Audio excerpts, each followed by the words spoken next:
এটা সেই মাস যেই মাসে কোরআন অবতীর্ণ হয়েছে, অর্থাৎ মাহে রমজানকে পরিচয় করিয়ে দিচ্ছেন আল্লাহর কোরআনের দ্বারা। কোরআন দ্বারা রমজানের পরিচয় কিসের দ্বারা? এবার বলেন, তাহলে কোরআন দ্বারা রমজানের পরিচয় যদি আল্লাহ পাক করেন, তাহলে কোরআনের ডিমান্ড বেশি না রমজানের ডিমান্ড বেশি? বোঝেন না মনে হয়?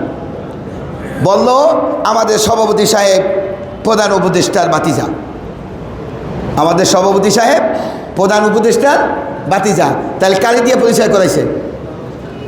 প্রধান উপদেষ্টা। কারণ হে প্রধান, ওরে বাবা হ্যার মর্যাদা। তার মানে প্রধান উপদেষ্টার ভাতিজা হওয়ার কারণে সভাপতি সাহেবের মর্যাদা একটু বাড়ছে, ঠিক না? ঠিক কথা কয় না, কিন্তু বেশি মর্যাদা কার? প্রধান উপদেষ্টার। একটু ভালো করে অন্তর্চক্ষু খুলে বুঝুন। শাহরু রমাদান আল্লাযী উনজিলা ফীহিল কোরআন, এইটা সেই মাস যেই মাসে কোরআন অবতীর্ণ হয়েছে। ভাইরা আমার, বোঝার জন্য একটু মন দিয়া বুঝি। আল্লাহর নবী সাল্লাল্লাহু আলাইহি সাল্লামের উপর রোজার মাসে কোরআন অবতীর্ণ হয়েছে, এই জন্য মাসের মর্যাদা হাজার মাস থেকে বেশি না কম। এই মাসে ইন্না আনজালনাহু ফী লাইলাতুল কদর, একটা রাতের মধ্যে কোরআন অবতীর্ণ হয়েছে, ওই রাতের মর্যাদা 1000 মাসের থেকেও বেশি না কম। 12 মাসের মধ্যে মাহে রমজানের মর্যাদা বেশি না কম? কিসের কারণে বেশি? কোরআনের, জোরে বলেন কিসের কারণে বেশি? ভাইরা আমার, লক্ষ লক্ষ ফেরেশতা আল্লাহ পাক সৃষ্টি করেছেন, তার মধ্যে 4 জন প্রধান ফেরেশতার নাম আমরা জানি, জিবরাইল, মিকাইল, ইসরাফিল, আজরাইল, আছে না নাই? এর মধ্যে 1 নাম্বার ফেরেশতার নাম কি? জোরে কোন, কি নাম? ফেরেশতাদের লিডার হযরতে জিবরিল আলাইহিস সালাম। এই জিবরিল ফেরেশতাদের লিডার হওয়ার একমাত্র কারণ, জিবরিলের মাধ্যমে আল্লাহর বাণী নবীর কাছে এসেছে।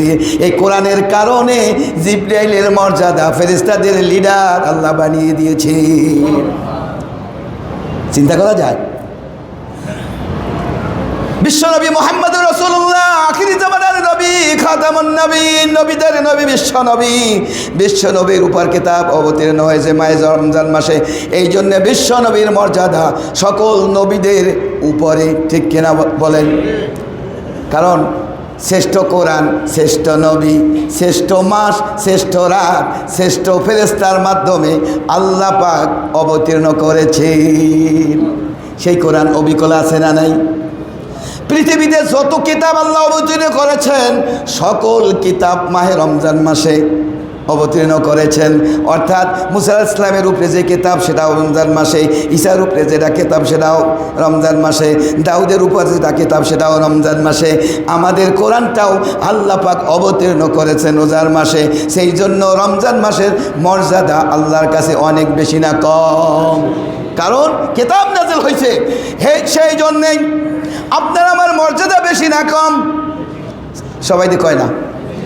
কোরআন আপনার উপর আমার উপর আল্লাহ পাক অবতীর্ণ করেছে, আপনি খুশি না বেজার? খুশি না বেজার? চিল্লাই বলেন তাহলে আলহামদুলিল্লাহ।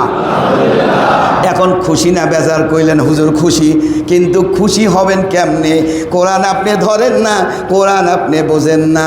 কারণ এই কোরআন তো হেদায়েত, হুদাল লিন্নাস, হেদায়েতের জন্য কোরআন আছে। তাইলে আপনি কোরআন পড়লেন না, কোরআন বুঝলেন না, কোরআন ধরলেন না, এই কোরআন আপনাকে শ্রেষ্ঠ বানাইতে পারবে না, এই কোরআন আপনাকে হেদায়েত দেবে না।